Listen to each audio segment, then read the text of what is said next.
Mucayyoon kun Saudi Arabiyaa keessatti madaamiin qaltee ajjeestee jedhamee dubbatamaa jira. Nagaa waaqayyoo lafa jirtan isiniif haa baay'eetu.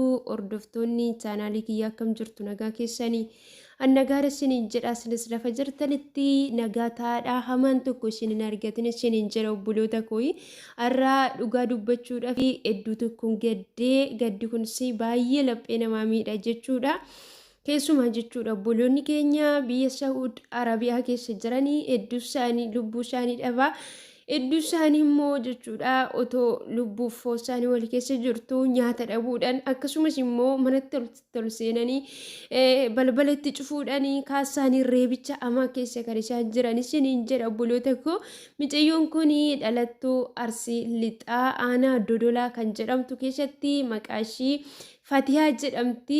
Mucayyoon kun Saudi Arabiyaa keessatti madaamishii jechuudha qaltee ajjeesuudhaan yeroo kanatti boqottee akka jirtu dubbatamaa jira jechuudha obboloota kooyi.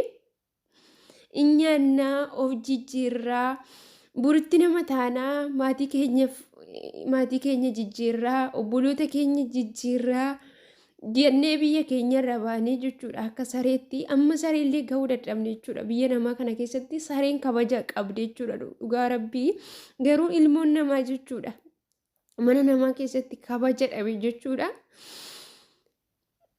Biyyoonni biraa ijoollee fakkeenyaaf yoo fudhattan Filiippiinii jechuudha ijoollee Arabaa kan ajjeefte jechuudha isumayyuu dhaabatanii lammii keenya ajjeesuu hin qabdanii. Lammii keenya ajjeesinaadha wanta ta'uun irra jiraatu hin baasnaa gatii baasna malee jedhanii akka sanatti jechuudha kan isaan falmachaa jiran jechuudha. Isaan keenya geeruu jechuudha birrii fudhatu jechuudha madaamirraa. Mucayyoo waan ta'e amma sagalee taa'aafii jira jechuudha. Imbaasitti gaafa bilbilattu imbaasiin bilookii ishii godhanii madaamii immoo maal goote ishiin biiroo isa Saudii keessa kan jiru jechuudha. Saudii keessatti kan hojjechaa jiranii biiroo yookaas immoo imbaasii Itoophiyaa jechuudha. Maal goote maallaqa laatteef jechuudha gubboo miindaa ishii kaffalaan jiraan garuu mucayyoodhaan miindaa kaffalaan jiranii nyaata laachafii hin jiranii amma immoo siruma isaajuu jechuudha balbala kophaatti itti cufuudhaan jechuudha balbala kophaatti itti cufanii isa dheengaddaa kana jechuudha madaam ishiitti na baasi jennaan ana miti kasi fuudhee bakka bu'ee ilma kooti jetteeni ali kana jechuudha lama ta'anii ijoolleen ilma ishii dhiirota kan ta'an jechuudha mucayyoo kana itti ol seeruudhaan hirreebanii amma mucayyoo afaan funyaananii dhiigatu nyaata kana biraan hin qabdu jechuudha. Baay'ee tokko nama gaddisiisa jechuudha dhugaa dubbachuudha fi mucayyoon kun imbaasiin Itoophiyaa biloogna godhe maal lubbuu kona qaqqaba jechaa jirti jechuudha. Waan dubbadhu dhugaa waaqayyo sammuun kooyyuu jechuudha naaf abboomamuu dide jechuudha. Mucayyoon kunis immoo akkuma beekamu jechuudha madaamiin qaltee ajjeestee jirti jedhu jechuudha biyya Saudi Arabiyaa keessatti obboloota koo jechuudha waaqayyo inni gaannu baase maatii keenyarra nagaadhaan jechuudha deebisee biyya keenyatti nu haa galchu inni bira immoo adaraa keessan qarshii keessan jechuudha madaamii bira hin teechisinaa ji'a tokkoyyuu hin dabarsinaa irra isiniin jira isaan namatti jijjiiramu meesaroota isaanii ilaala adurroota isaanii ilaala jechuudha obbukkee soofarra jechuudha kan isaan ka'anii wajjin kan isaan ta'anii yoo alaa dhufanillee akkatti isaan gaggaafatan akkatti isaan bakka nama caale jechuudha isaan bineensa kan isaan jaalatan jechuudha. Wannan dubbadhutu afaan koo keessaa na bade jechuudha gadda guddaa sammuun koo toomnaa wallaallu dhugaa rabbi jechuudha. Waaqayyo dhugaa rabbii sin haa eegu siniin jedha hunduma keenya nu haa eegu waaqayyo saree akka hin taane biyya namaatti nu haa gargaaru adaraa keessa waaqayyonis kadhadhaa siniin jedha obboleettii keenya immoo boqottee jirtu kana waaqayyo lubbuu ishee haa baaru maatii firoota ishii hundumaaf immoo waaqayyo jajjabina isaaniif haa kennu hojjedhee nuuf jijjiiraa. Burutti nama taa'aa jedhanii ijoolleen keenya jechuudha odoo beelaanii otoo dheebotanii dararaan meeqa otoo isaan irra ga'u amma immoo jechuudha harka namaatiin kan isaan qalamaa jiran jechuudha.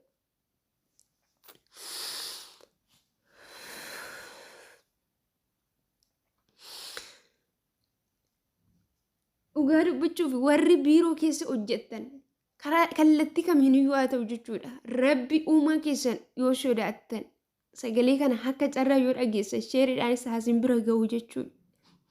uumaa keessa sodaattu yoo ta'e iddoo isin hamma jirtan kana jechuudha irraa hin darbitu jechuudha. Maaliif wanti hin darbine hin jiru jechuudha biyya lafaa kanarra. Hangoo kanas iddoo isin teessan kanas kan isinitti kenne waaqayyoodha. Uumaa keessanirra rabbidha waan ta'eef jechuudha. Guyyaa tokko jechuudha fuula waaqayyoo duratti dhiyaattanii jechuudha. Wanta har'a gootan kana itti gaafatamtu. Imaanaan kun nama harkaa isinitti kenname miti. Waaqayyoo harkaa jechuudha kan isinitti kenname. Kanaaf bakka hojii keessan kamirratti iyyuu jechuudha iddoo argamtan kamitti iyyuu akka nama namaaf hojjetutti jechuudha garaa keessan qofaaf birrii har'a argattaniif qofa jettanii jechuudha.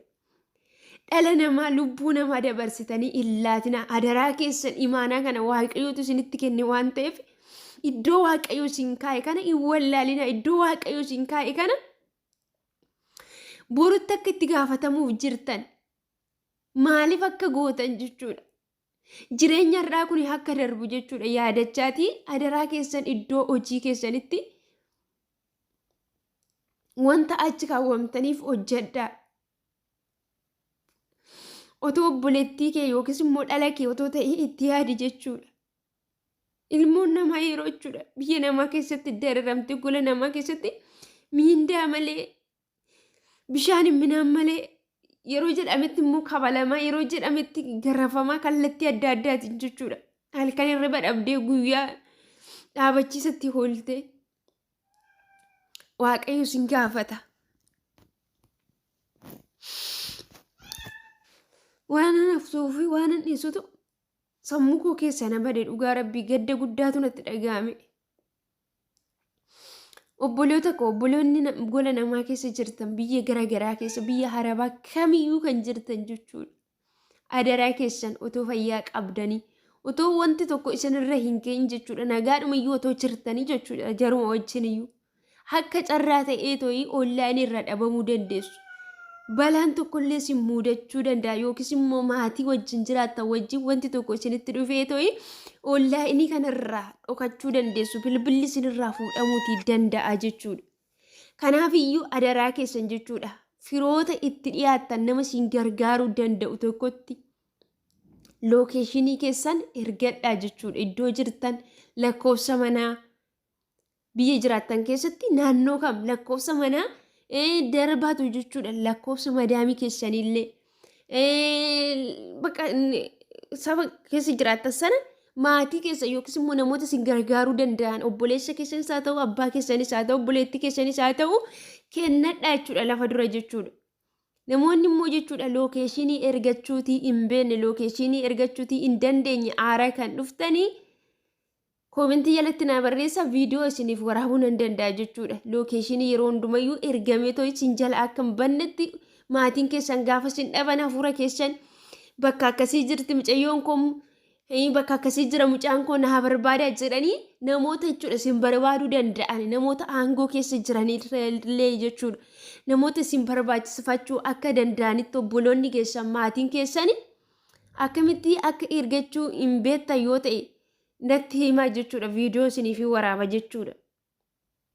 Akkuma namaatti jechuudha yoodhuma duune illee jechuudha biyya namaa keessa reeffi keenya illee akka nagaadhaan gara biyya keenyatti galu. Gaafa dhokanne illee waan tokko tokkoon jechuudha gaafa jarri nu affanan illee akka barbaadamnee argamuu dandeenyutti adaraa keessan of hin dagatinaa lookeeshinii keessan obboleessa obboleettii keessanitti ergadhaa nama argitanitti immoo lookeeshinii hin ergina lookeeshiniin nama abbaa barbaadetti hin ergamu isiniin jedha obboloota koo. Waaqayyo lafa jirtanitti isin haa eegu isinis amma ta'e of eegaa birri keessan nama harka hin tursina. Bakka dubbachuu sinirra jiraatutti dubbadhaa bakka immoo callisuu sinirra jiraatuttis callisaadha. Waaqayyo obsa isiniif haa kennu isiniin jedha obboloota koo. Baay'ee ulfaata jechuudha keessumaa biyyi Saa'udii kun ijoollota keenya jechuudha baay'ee dararaa hamaa keessa kan isaan galan jechuudha. Waaqayyo lafa jirtanitti si wajjin haa ta'u amma viidiyoo biraatiin deebinee walitti dhufnutti dhagaannaa tura isiniin jedha obboloota koo. Waan isiniif godhu hin qabu waan ta'eef ani wanti isiniif godhu yoo jiraate wanta beekuu fi wanta keessa koo dhufe isinitti himuu lafa danda'utti immoo sagalee isinii ta'ee warra isin gargaaruu biraa isiniif ga'uu ishuma kana danda'a isiniin jira. Turtii gaarii qabaadhaa.